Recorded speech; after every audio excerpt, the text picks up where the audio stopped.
It's a modern-day dilemma for parents. When should you give a child their first phone, and should you give them one at all? It's especially relevant as kids head back to school. According to Dodo, the most common age to get a mobile is 12, but around 30% of kids are 10 or younger.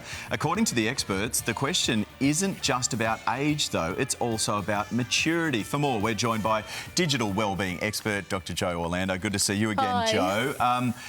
So 12 years of age, the most common age, that's when they're off to high school, right? So is that really the threshold? Well, about 44% of children in Australia will start high school owning their own phone. So it's still the most popular time.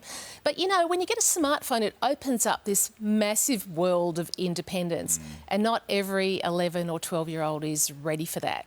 So there's a couple of things that you need to think of rather than age. I think one needs to be about social maturity. So, you know, particularly when they're starting high school, there's lots of new friends and a whole lot of social flurry that's happening. So your child has to be able to kind of handle not only all the messages that come along with that, but all the group chats, posts and things like that. They have to be able to handle that well.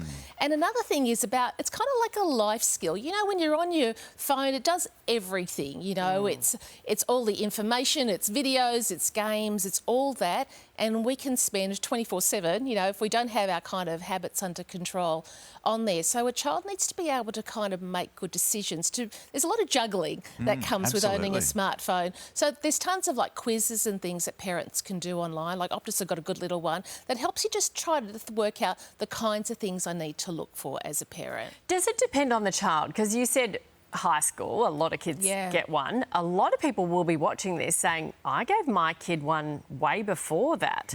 So does it depend on your child's maturity, what their friends are doing? It depends on their maturity, so like high school, but then like 5% of 5-year-olds have a smartphone as well. And that's for, well, some parents say, well, I don't want to hand over my phone because it's got all my work stuff and things like that. So it's instead of like a tablet, they might give them as well. OK, Jo, how important is it when you do give the phone over to set the ground rules early? Absolutely, from day one, even in the lead up. You know, I think the best way of approaching it is like an apprenticeship model. Say they get one now, so between now and Easter, you've got this few weeks and you do it together. So it's not necessarily about, look, I'm going to check your phone every time I want and catch you out.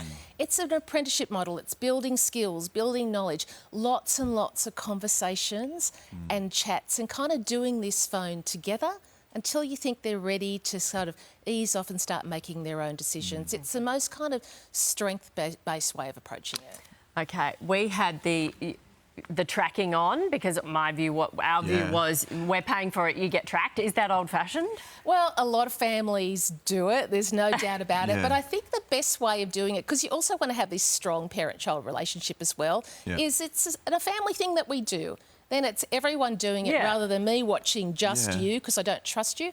We all track each other. We all want to know where everyone is, and that's a much different way of approaching it. Just to put the dinner on, you know that you're on the bus, you're coming down. Exactly. Jo, thank you. It's an ongoing discussion and will be for ages to come. Thank you, Jo.